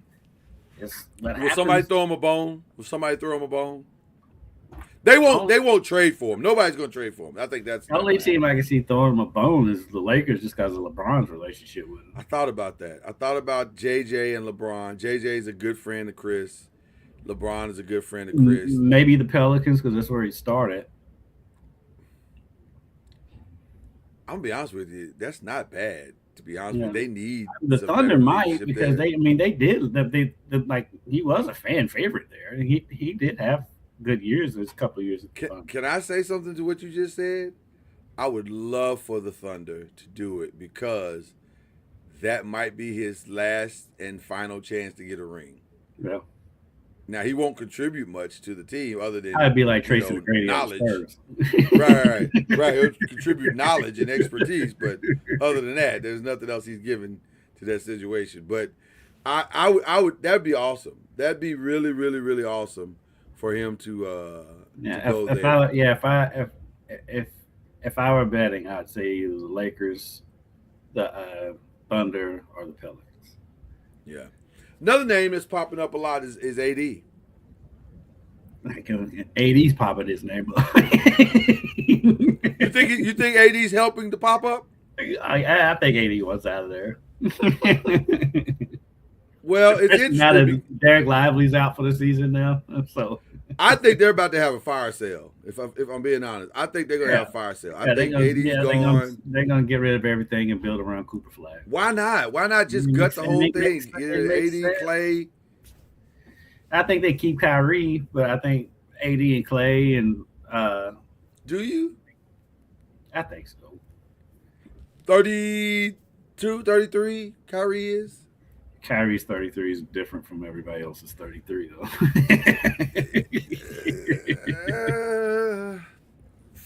But Father Time is undefeated. It is undefeated. And we're talking about injuries now. And this is not his first injury. I mean, we're talking about an ACL, but I can see them keeping Kyrie, but I can see them parting ways with because Kyrie's going to want another contract if he stays. Yeah. I can see AD, Clay, possibly Kyrie. And if you're gonna reset, just reset. Just hit the reset button and start over. There's no honoring. Listen, why, if you're the Mavericks, are you trying to go compete for a title that you have no shot of winning this year? Right. You should be going the opposite. go tank the thing, get a backmate for Cooper Flag. Especially with this rookie class coming out. It's a lot of help. It's a lot of help out there. There's a lot of help out there in that rookie class. A lot of help out there coming. Listen, this is one of the best. I would say, man, this might be the best rookie class since 03. It's up there.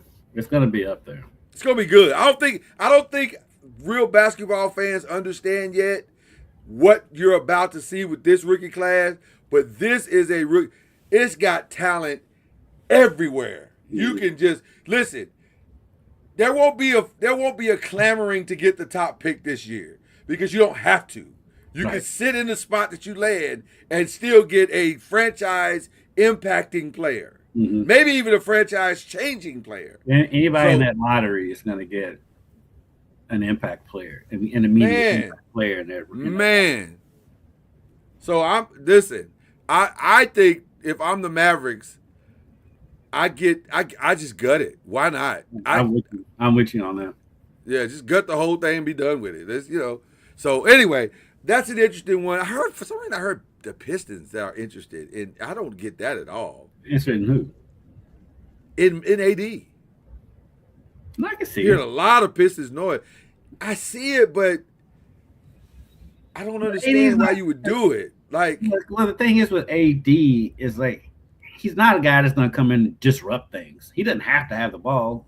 He can score if he gets the ball, but he doesn't have to have the ball. He's fine being a good defender. He's a good team player. I can see AD can fit in with anybody. AD Pistons, Mavs get Tobias Harris, Jaden Ivey, Ronald Holland. You like that? I don't believe in trading that much for AD. That's what I'm saying. That seems like a lot. But Tobias Harris, if I don't him, he has to just rent, right? There's no way he owns because that dude gets traded. I know. I feel bad. I feel bad for Tobias because I like Tobias Harris as a player. Too. I love but Jesus, that dude gets traded. Right now, Tobias Harris is Will Smith on the Fresh Prince of Bel-Air. How come they don't want me, man? How come they don't want me, man? But somebody always is him and Michael Brogdon. Yeah. That's another one. That's another. Now here's a wild trade right here. Used to be one. Remember Courtney Lee from Western? Yeah. Here's a wild trade right here. Hawks get Anthony Davis, Jonathan Kuminga, Buddy Hield, Devin Carter. Mavs get Zach LaVine, a 2026 first-round pick, and a 2027 first-round pick. The Kings get Trae Young and Luke Kennard. The Warriors get Kristaps Porzingis, and the Pistons get Doug McDermott and cash considerations. Your thoughts on that one? That's a lot. That's a lot. That's a lot going on. And by the way, I heard all of that, and I don't know if any of that makes any of them teams better. Porzingis may make the Warriors better if he's healthy. How? How? If he's In healthy. what way? If he's healthy, you got a big that can step out and hit threes. I mean, I hate that for them. I just think because he's never healthy. True. He's never healthy. I just and to give up Kuminga for that, even though you're not using Kuminga anyway. So and Buddy Hield. Right. I'm not giving up Buddy Hield. Yeah, that's Buddy crazy. Hield seems like he has a good rapport with the team. It seems like he's a good teammate. Buddy Hield's locked in. I think Buddy Hield's locked in. I think your number one piece if you're with Warriors is Jonathan Kuminga. You got to solve that problem because that's causing you not just on court problems but off the court problems. The chemistry is all jacked up. I don't see giving up Kuminga to get Porzingis in return. I don't either. I don't agree with that.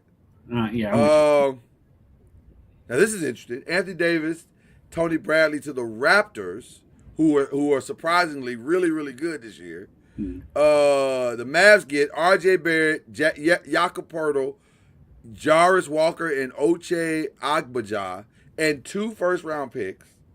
And then the Pacers get Daniel Gafford. I don't understand why the Raptors would give up that much. Yeah, I don't know why they would either. You don't give up. I mean, RJ Barrett's having a great season. Yeah, I don't know if I'd give up RJ Barrett.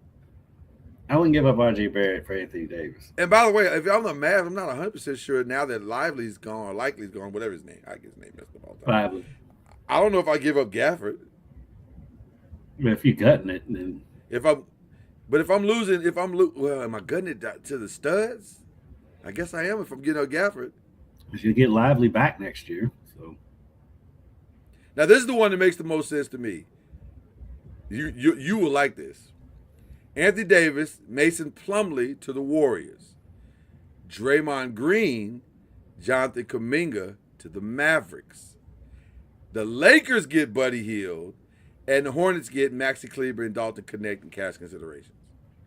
Okay, who cares what the Hornets get in that scenario? Right, that's just throw in to make the deal work. We don't care about any of that. But the only thing I don't necessarily agree with is the Draymond Green. I don't think that's gonna happen. Yeah, exactly. And I can't see giving up Draymond and Kuminga for Anthony Davis. I don't. I'll be honest with you. I don't think you have to. I think you can get this done. Now, AD to the Warriors makes 1,000% sense. That makes more sense to me than anything because you can manage that better in that environment. Because if you're the Warriors, you don't care that Anthony Davis is not healthy all season long. All you need him to be is healthy coming in out of February into March. Right. If he can do that, we good. We golden. So, I I don't know. I kind of like that one a little bit. Here's the last one, I think. Let's see. Spurs get Anthony Davis.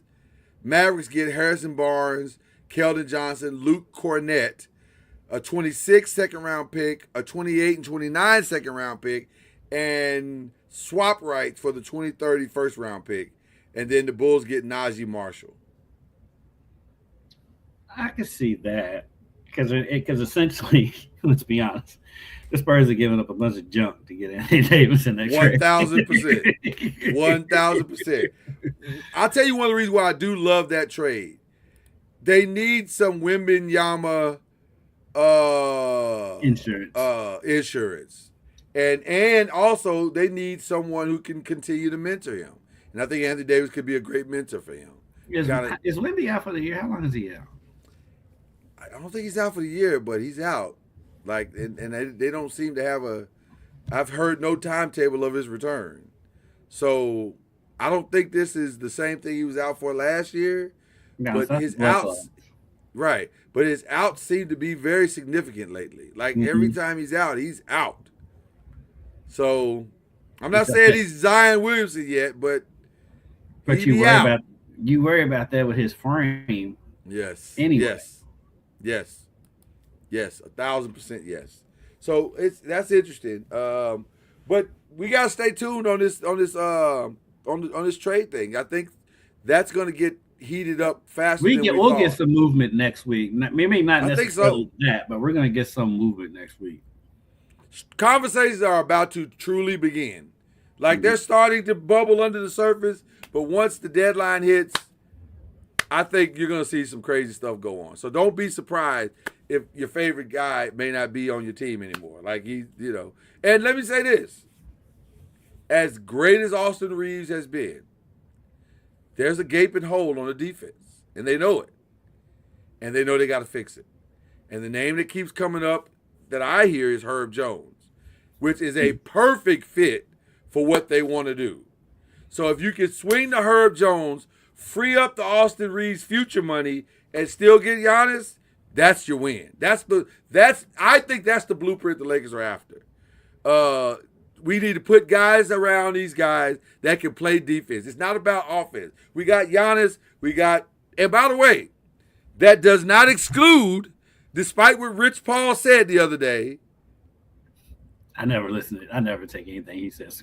Right. Despite what Rich Paul said the other day, does not exclude a LeBron trade to where he would like to go. Everything's on the table. And so it's going to be interesting to see how it all plays out. Just because I heard it again yesterday, and we've talked about it on this show a couple times. Ja to Miami. What do you think? I still love it. That, to me, that's the perfect place for him. It's because they ain't having it. They're not having it. But like, if you're Miami, what do you give up for Ja? Because like, you're not going to give up Khalil Ware. You're not going to give up. You got to give up Tyler Hero. You got to give up Tyler Hero. There's no other way to do the deal without Tyler Hero. Is that an upgrade for the Heat though? It could be, and here's the reason why. If you can get Ja to a good place where he can become what Dwayne Wade was, and he can. The talent says that he can. Then now you got a 1-2 punch in him and Bam Adebayo, especially in this Eastern Conference, that could maybe make some noise. You never know. Because one thing the Miami Heat's going to do, they're going to play hard. They're going to compete. They're doing it now. They're the top 5 right now. So here's my thing. And you know I love Ja. Is he better than Hero? Because Hero can shoot and he spaces the floor. Ja's jumper is not like that. And so are you really upgrading if you're the Heat? What's the upgrade? The upgrade only is this. No, God, no. It's the same situation defensively. But I think the upgrade is you now have a pick and roll partner for Ja that is or for Bam, I'm sorry. For Bam, that is a rim threat all the time. So that's nice because Bam is not only just a pick and roll guy, but he's a pick and pop guy. So you could leverage that and make some things happen. Although I know that Miami Heat historically is not a great pick and roll team historically, but with Ja, you could be. You could bring that element into their game and really kind of do some things that are unique and different. And then maybe he becomes a 3-point shooter at some point. Because his problem is discipline off the court. Mm-hmm. And so if you can get him, well, he's going to be disciplined. I'm calling it. If he goes to Miami, all that foolishness is over. Yeah. By the way, were you aware that T. Morant was teammates with Ray Allen? I just heard. Did you know that? I just said it. No, I'm saying, but did you? But I'm saying, did you know it prior? Because they did a video. Somebody released a video this week. I saw that. I'd heard about that. I never knew that as well. At least about a year ago. Oh, okay. Yeah. Okay. Wow. That was like really. Okay. Yeah. They scored like 100 points, and Ray had like 88 other points. I'm just kidding. I'm kidding. I'm kidding. Yeah, but like all that T stuff goes away in Miami too. It does. The whole thing gets some act right. Sidelines, all that. No, that's why LeBron left, because Miami's like, we ain't having all your boys down here. I love it for Ja for this one simple reason, because he's got to do something to salvage his career. Because I don't think he knows. I don't think he's aware at all of how bad it really is. It's bad, man. It's bad. And I'm not disputing it, but I'm just like, how are you that unself-aware to realize how much you're throwing your career down the toilet for nothing? It's about who you have around you. It's about who you have around you. When you don't have honest people around you that are telling you the truth about your circumstances, you'll believe the hype over the truth. Like the hype is, oh, Ja, you still got it. Come on, let's turn up, right? But that's not the reality. The reality is this ain't got nothing to do with basketball. Mm-hmm. This is about your character. Mm-hmm. Right now, your character sucks, and everybody sees it. Mm-hmm. My mama used to say to girl, your slip is showing. That's what's happening with Ja. Your slip is showing, fam. You need to pull your dress down. Everybody can see. Everybody can see you. Is what I'm trying to tell you. That's an old school saying. If there ever That's an old school saying, ain't it? So many levels. Hey, your slip is showing, fam. I love it though. Yeah, your slip is showing. So anyway, okay, that's all we got on that. We got a few minutes left in the show. I want to talk about. We've talked about the Diddy thing, right? We already talked about that, right? Last week, yeah. Okay. There's something else that happened on TVs that I wanted to talk to you about. What was it? I finished watching the holiday tournament of champions last night on Food Network. I did too. Those Can brothers. I tell you? Those Can I brothers. tell you? Yeah. Can I tell you? I was so happy for Brian Vitaloggio because he wins nothing. I've seen Brian Vitaloggio on at least 4 different competitive shows, and he is always the bridesmaid. Always. But you know what, though? You could tell in the quarterfinals they were going to win. Oh, God. Yeah, because they were on the same wavelength. Everything they was doing. I mean, they set records in the semifinal and the final. when they hit the double 46, I was like, oh, well, we see who the front runners are. Like, Jesus.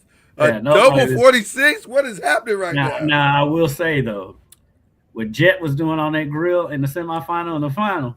Yeah.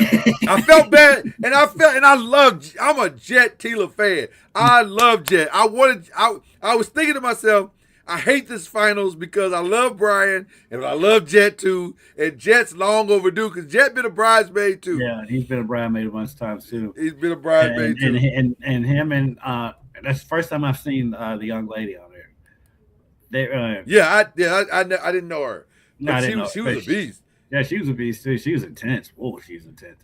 Yeah, but I knew when she served that dessert, I said they're in trouble. They're in trouble because it don't look good. Though, but they would have beaten anybody else though. 100%. They got damn near a perfect score.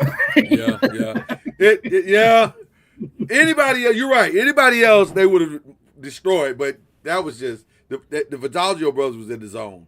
Yeah, they were in the zone. They were in the zone. So yeah, that was really good. I love competition show like that. Did I tell you about All Her Fault? Did I tell you about that? Somebody else told me about it, but I haven't seen Kendrick it. Haskins. What is it on? Because you're the second person that's told me. It's on Peacock. It's a good time. Mm-hmm. It's a good time. This little girl from whatchamacallit, from the HBO show. Yes. Live. Yes. She's the star, and also Dakota Fanning. Although I'm not 100% sure. When you see it, you go, "What's the purpose of this? Like, why is she here?" but the show is very, very, very good, and it has a certain level of unpredictability about it, so you won't know all the way what's going on. But I've been going back watching all of the Stranger Things. So now I'm in the middle of season 3. The thing is, though, I stopped watching in season 4. So like right now, I'm not really learning anything new. It's just refreshing my memory on a bunch of stuff. Gotcha. Now I have a coworker who is obsessed with Stranger Things, and so he's already watched all of the new episodes. And he's like, maybe you'll be surprised, blown away by how much everything ties back to each season and stuff. So I'm waiting to get to that point, but I just know I need to be refreshed on everything that happened before that. Even though I'm in the middle of season 3 and I'm seeing the stuff, the reason why I quit watching. Okay, fair enough. So it's good. I've heard mixed emotions about Stranger Things, so I don't know. I maybe at some point I will dive all the way in. The nostalgia of it is the big draw. It's cool. Okay. Yeah, because like if you grew up in the 80s, you're gonna watch it because you can relate to every single thing in the show. 100%. And so that part of it is. Then I learned the other night. So I was at the Male Fern Creek basketball game. Mm-hmm. One of the people that works on Stranger Things, like he's one of the directors or one of the photographers, something that like is a staple with the show behind the scenes, is a Fern Creek graduate. Why did that surprise you? I know, it's the Harvard of the South. Right. What are we talking about? Why did that surprise you? You know where you graduated from, don't you? Come on now. But I did not know that though. He was at the game, and like, cause somebody came and was like, "Hey, over here." I was like, "Okay, I gotta get out." Because I stay for a quarter and gotta go to another game. But I would have loved to talk to the guy. That's hilarious. Shout out to Bel Air, who wrapped it up this week.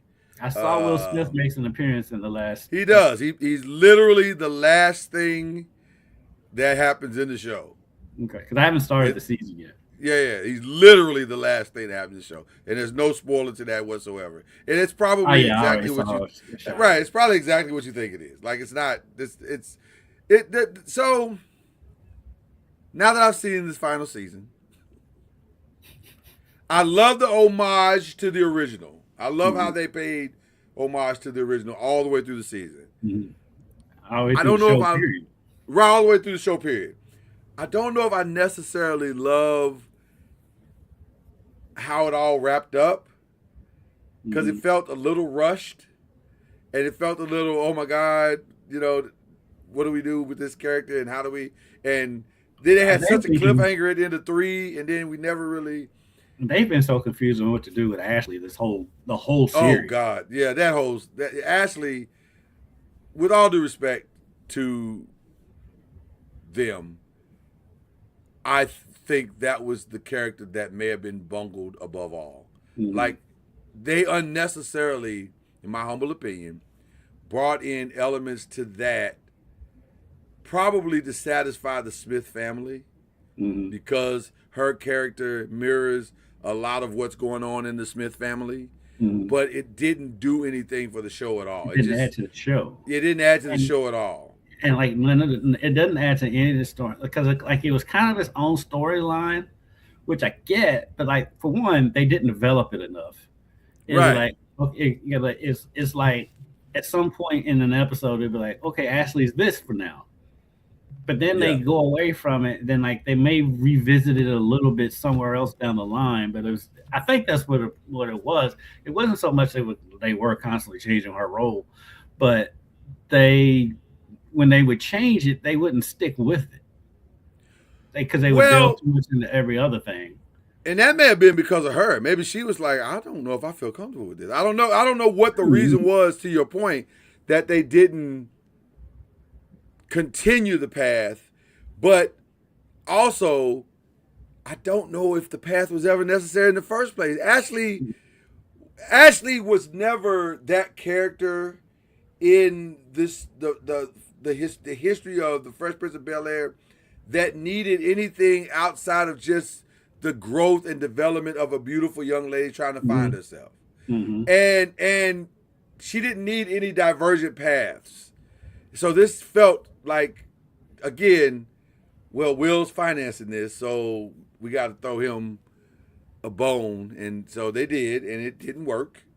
And, it became whatever it became. So, are you a Knives Out fan?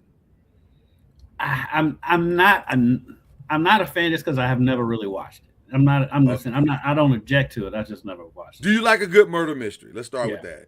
Yeah. Then you need to watch Knives Out. It's phenomenal. And I've the heard new one that. is the new one starts tomorrow. So it's a movie, right? Or It's I a thought it was movie. a movie.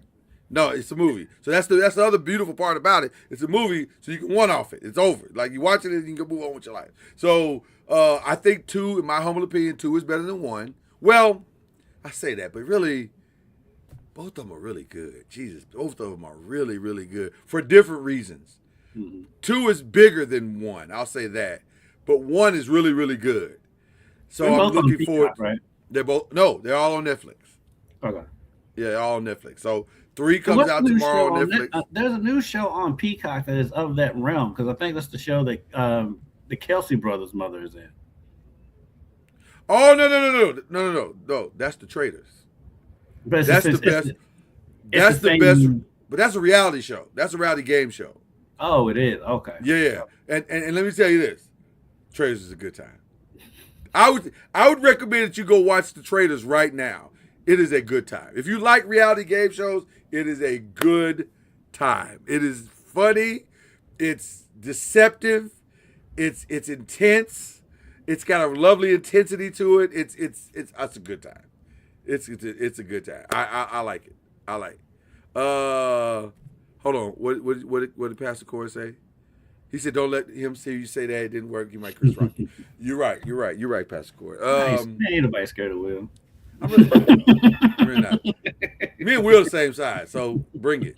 Bring it. You want some of this? I'll give you all you can stand, brother. Let's square up. So there you go. And I mean that in the most respectful way. Shout out to Will Smith. So yeah, Knives Out. Yeah, Knives Out comes out. You got a lot of money. You can fund stuff. You can. Much respect to Will Smith. As I go through this first round of giving. Much respect to Will Smith. So Knives Out comes out. And then finally Saturday, the OG wrestler hangs it up. John Cena. Final match.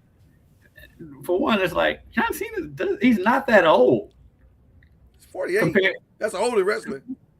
No. Ric Flair still go out there.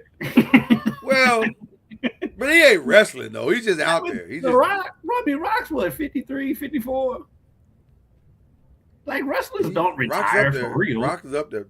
Well, John Cena says he's done. He says I am. He said y'all agree FAFO because I'm done. I am not coming back out here. Now he said he'll come out to do promo stuff, but he said he ain't wrestling no more. I don't know. I might believe. John Cena, man, for one, this John Cena retirement tour has been going on for 2 years. 1 year, don't do that. 1 year, it was 1 year. Like it was 1 year. And it's gonna be like Elton John. Elton John been on his final tour for a decade.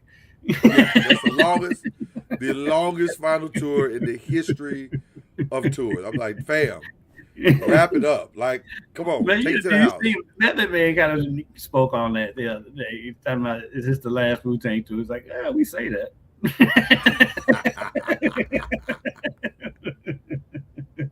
If you haven't checked out Method Man at 7 p.m. in Brooklyn show with Carmelo. Oh, I love 7 p.m. It's really good. It's really good. The Bill Bellamy episode is the funniest. Oh my God. I will publicly thank you for telling me about the Bill Bellamy episode. And Kevin Hart was pretty funny too, with the Bill Bellamy. That was a good time. Yeah. That was a good time. I enjoyed that tremendously. Okay, so there it is. That's all we got. It's probably shout out time because we can't stay forever. Jesus, y'all be wanting us to stay forever. We can't stay forever. That's not how this works. I guess we're technically in Press and Pro. So what is your press shout outs? Shout outs from Press Row. My shout outs go to the 3 state championships in football from the city of Louisville. Trinity won their 3rd straight. Christian Academy won their 4th straight, I believe. And then Kentucky Country Day won their first ever state championship. That is mind blowing. So shout out to them. I have never lived in a world where Kentucky Country Day and Indiana were good at anything. And Kentucky Country Day been good for years. They've been as it relates to football. Well, no, you was fine. but they've been knocking on the door for a few years now in football, and their head coach Matthew Jones, shout out to him, one of the nicer guys that we deal with, and we've watched their climb. So then for them to finally get to the mountaintop, it's great for them. So shout out to them. And yes, shout out to Indiana, who is the Big Ten champion and the #1 seed in college football playoffs. I know it sounds crazy. And you know what? I've been saying it all season that IU had a better resume than Ohio State. You and I have been saying all season that Indiana was for real. Mm-hmm. And everybody, all of our friends and our co-media people, oh, Indiana, who knows? No, watch the game. They are for real. And the way that they beat Ohio State, they're for real. They're good. Listen, you're going to have to go beat Indiana. Yeah, they out physical to Ohio State. Think about that. Think about that, people. They are for real. So I want to definitely give them a shout out. Shout out to Coach Junior, got his first victory while we was gone. Mm-hmm. He got the win, so he's won in whatever. But that's okay, because it's a process. It's a process. Yeah. So shout out to Fernando Mendoza while we was talking about IU as Heisman candidate. Yeah, I think he's going to get that. I think probably is the favorite last time I looked. Yeah, I don't. As great as Jeremiah Love is, and he is great. And listen, that's a quarterback award. He ain't gonna get it. Right. But, I'm shouting out Jeremiah Love for my Giants. Oh, I'm shouting out Jeremiah Love for my Giants. Like, we'd love to have that 1-2. I mean, if you go pick first, we're not picking a quarterback first. We got that. So let's get another running back. I think they're gonna be gun shy because of Genty. Because the Raiders picked Genty in the first round, and that hadn't worked out for him. Even though it's not any fault of Genty, it's just a bad organization. He's on a bad franchise, yeah. But you know how this league is. Yeah, they'll be hesitant to get him in the first round. I know. I don't even know. This is gonna be an interesting draft coming up. But I have a feeling the Giants may stumble this first round pick again. Because if you listen to Hard Knocks, Mike Kafka. I gotta start watching. I'm gonna watch that. We're gonna take a break. This week on the bye, and then we're gonna come back and win 4 games in a row. Fam, that is not the plan. That is not the plan. I don't know what are you talking about. When has the Giants won 4 games in a row? Period. In recent history. I mean, I'm not even trying to be a jerk. I'm just saying. I'm not even trying to be a jerk. But that's not the plan. What are you talking about, fam? Fam, the plan is go be competitive for 4 games, but get this #1 seed. And since Tennessee already gave you the opportunity and opened up the door for you, let's just go get the #1 seed and call it a day. #1 pick. Right, #1 seed. Yeah, #1 pick. Yeah, let's go get that and call it a day. What are we doing? Why are we talking about this? Yeah, because you already got your quarterback, you got your receiver, your defense still can need some help. But yeah. But it's not far away. We're not far away from where we want to be. You can go out and get the best player available. You're in a situation where you can get the best player available. There's not like we need a quarter. You have your quarterback, and so you can go out and get the best player available. This is the first time all Heisman Trophy candidates are people of color. I'm gonna say probably not, but I can't remember. I can't remember either. I would have to guess no. The year. I'm going back to the year that Lamar won it. Baker Mayfield was there. I would say this is the first time this may be the first time that the color is so diverse. Yeah. I was gonna say I would say that there's two brown. Right, because normally we don't have this many browns.